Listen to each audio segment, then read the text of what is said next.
안녕하세요. 토질미 기초의 박영태입니다. 지금부터 토목직 7급 출제 경향 분석을 하도록 하겠습니다. 제가 이 출제 빈도표를 좀 작성을 좀 해봤습니다. 이 토목직 7급에 대해서만 설명을 드리면은 여러분들이 어떤 경향이 어떻게 바뀌고 어떤 출제 빈도가 있는가를 바로 어감이 와 닿지는 않을 겁니다. 그럼 여러분들이 이 수업을 들으시는 경우라면은 아마 과거에 기사 준비를 다 아마 하셨을 겁니다. 기사 공부했을 때와 이 7급하고는 어떤 차이점이 있는가, 그렇게 예를 들어가면서 하면은 어감이 빨리 와닿을 수 있으니까, 자, 우리하고는 상관이 없는 토목 기사를 가지고 제가 예를 한번 드려보도록 하겠습니다. 제가 이 출제 빈도 분석을 좀 해봤습니다. 보면은 우리 기사를 한다면은 제 4장 흙의 추수성, 그 다음 또 하나가 제 6장의 전당 강도, 그 다음 또 하나가 제 10장의 다짐. 최근에는 다짐이 출제가 많이 되니까 이렇게 강조를 한번 할 겁니다. 그런데 지금 우리 오는 7급의 준비를 좀 대비를 좀 해봤습니다. 그럼 여러분들 경향 분석을 한 거를 쭉 한번 보십시오. 어떻게 출제가 되고 있습니까? 거의 균등이 되고 있죠.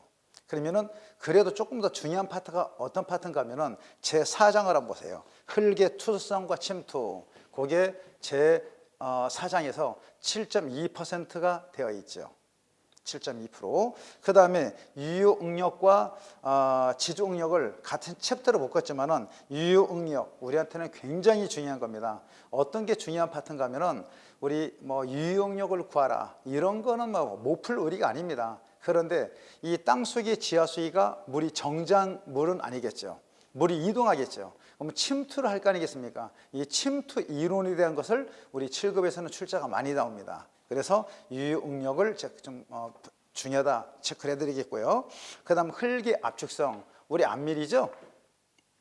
이 안밀편인데 이 안밀도 출제 빈도가 약 11.5%인데 기사보다는 당연히 우리 7급에서가 진도가 깊게 나오겠죠. 그런데 이 흙의 개념을 모르고 그냥 식만 암기해서 문제를 풀겠다, 그런 예는 거의 없습니다. 모든 흙의 집안을 피부로 와 닿을 정도로 돼야 됩니다. 거기에 우리 제 압축성 6장, 7장을 설명해 드렸고요.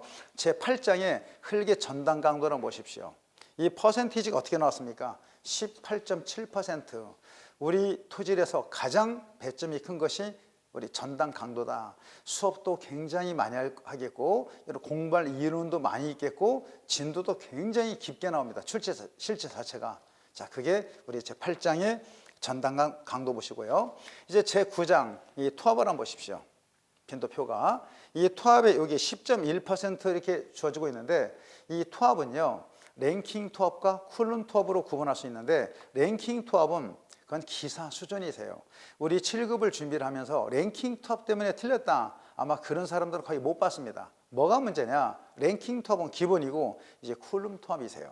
쿨룸 투합론 가지고 계산 문제는 안 나오겠지만은 쿨룸 투합론이 어떻게 만들어졌고 언제 써먹고 랭킹과 쿨룸의 차이점이 어떤 차이점이 있는가, 요게 이 이론이 진도가 깊게 나옵니다. 그래서 우리는 7급 준비를 할 때는 이 쿨룸 투합론을 대비를 많이 하셔야 돼요. 자, 그 다음에 제 13장, 14장 요 기초편이 나오고 있어요. 얕은 기초, 그 다음 깊은 기초. 우리 제 15장 연약지반 처리 공법은 거의 잘 출제가 안 됩니다.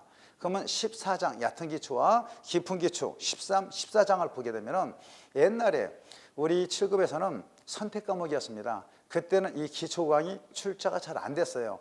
토질역학에 대해서만 출제가 됐었습니다. 기초과학이 잘 안 나왔다가 지금은 기초과학이 출제가 됩니다. 한 7, 8년 전부터는 출제가 되는데, 자, 13장 얕은 기초 한번 보십시오.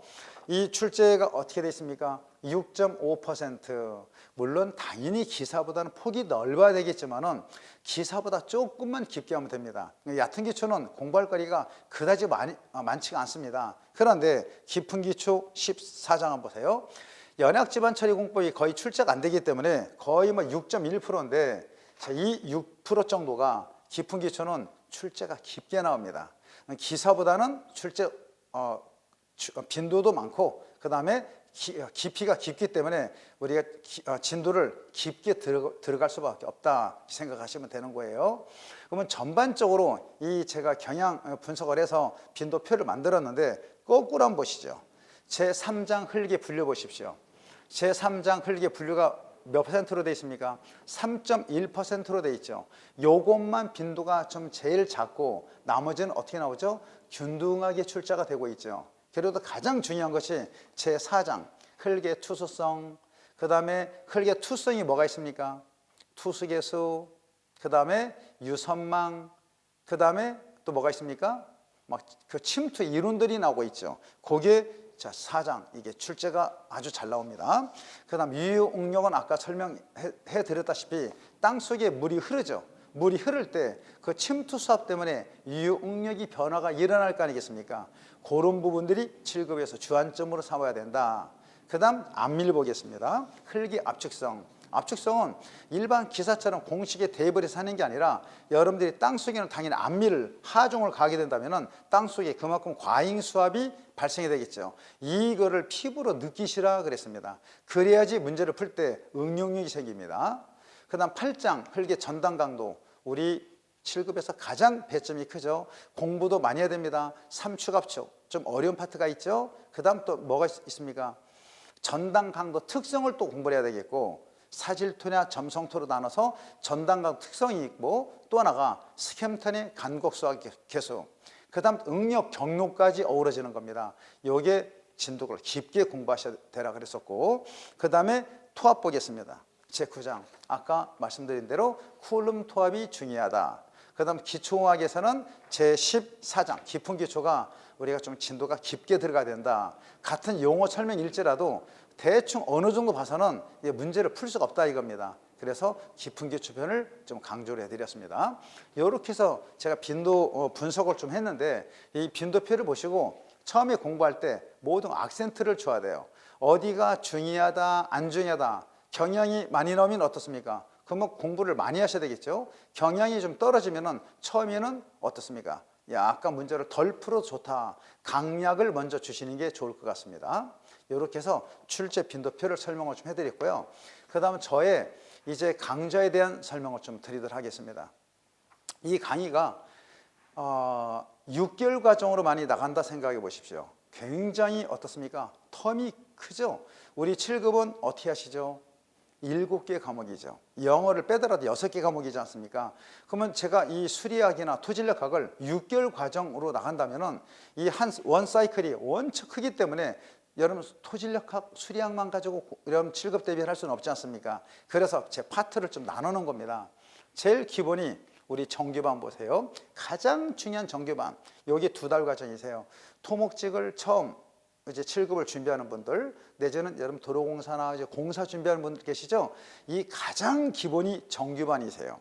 이 정규반은요, 우리 교재를 보시게 되면은 각 단원별로 이론이 있고 단원별 문제가 있을 겁니다. 그 여기에 충실하는 과정이 정규반이세요. 그런데 이 정규반이 2달 과정인데 제가 보통 9주 정도 분량으로 수업이 나갈 겁니다.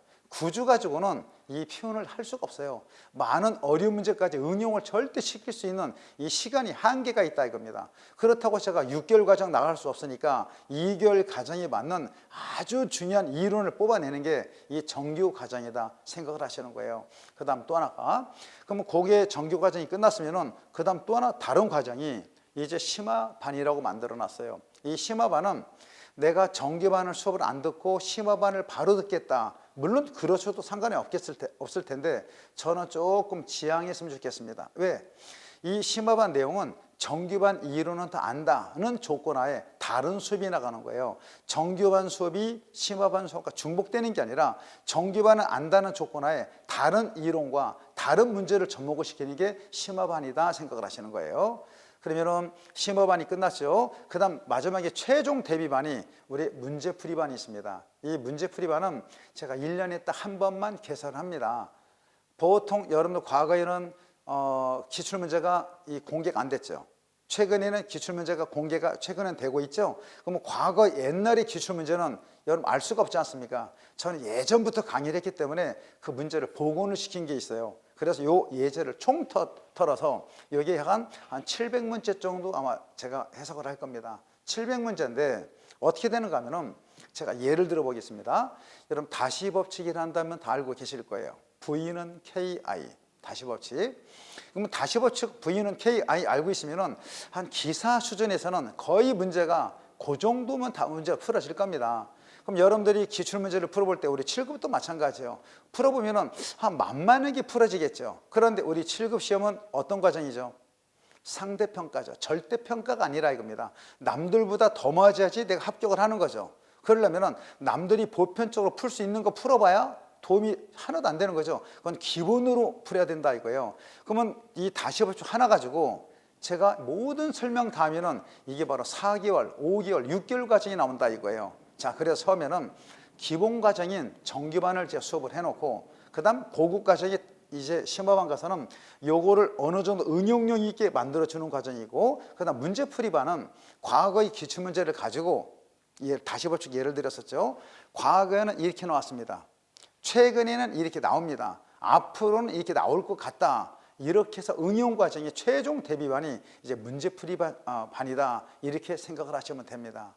이렇게 해야지 여러분들이 보세요. 한 과목을 떼는데 4개월이나 6개월 걸린다 보십시오. 엄청 진도가 뭐 느리게 돌아가겠죠. 그러면 스피드가 없기 때문에 여러분 지루할 수가 있고 한 번 완 사이클을 하면은 그다음 재반복을 해야 될 거 아니겠습니까? 그럼 6개월 과정이 끝났어요.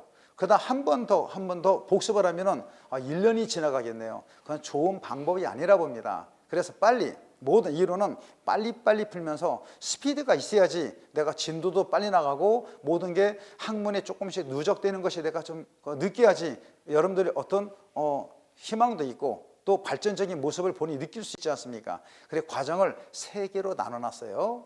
그 다음 또 하나 당부 말씀 좀 드릴게요. 내가 이 정규반 수업을 들었어요. 정규반 수업 들었으니까 우리 부록 뒤에 부록을 딱 보면서 기출문제 들어있죠? 기출문제를 풀어보는 거예요. 안 풀어진다. 바로 저한테 이 퀘션을 던지죠. 질문합니다. 그러면 여러분들 궁금한 거는 안 풀어지니까 깝깝하니까 풀어달라 하는 거죠. 그러면 제가 하는 말씀이 여러분들이 고기를 낚아드릴까요? 잡는 법을 알려드릴까요?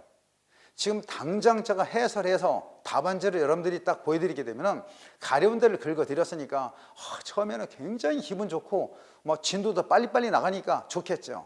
그런데 지금의 7급 시험 문제가 어떻게 나옵니까? 물론 과거 기출문제가 유사하게 숫자만 바꿔서 유사하게 나눈 문제도 물론 있습니다. 그것 때문에 합격이 당락이 결정되는 게 아니겠죠. 그런 건 기본으로 누구든지 다 맞는 거예요. 남들보다 이기려고 그러면 응용을 해야 되겠죠. 그러면 제가 고기를 잡아드리는데 여러분 응용할 수 있습니까? 안 된다 이거예요. 그러면 그 응용력이 생기려면 어떻게 됩니까? 여러분들이 고민을 하셔야 돼요. 이 문제 풀려고 막 이 서적 막 뒤적거리고 그다음 많은 이론도 추가해야 되겠죠. 이런 고통이 있어야지 이 응용이 생기는 거지. 그냥 제가 해설만 쭉 해드리면 응용이 절대 생길 수가 없다 이겁니다. 그래서 여러분들은 정규과정일 때 우리 뒤에 부록 보면은 기출문제가 들어있지만은 지금은 보지 마세요. 절대 부록 보지 마시고 나중에 문제 최종 대비할 때 그때 기출문제를 보시는 겁니다. 그러면 나중에 혹시 저랑 정규반전 끝나고 심화반이나 문제풀이반 오게 되면 어떻게 생깁니까? 이론이 잘 모르니까 안 풀어지겠죠. 그러면 그 이론을 제가 습득을 해드리고 요거를 이론을 여러분으로 만들 수 있도록 많은 현장 내용과 이 문제와 이론 가지고 접목을 시켜드리는 거예요.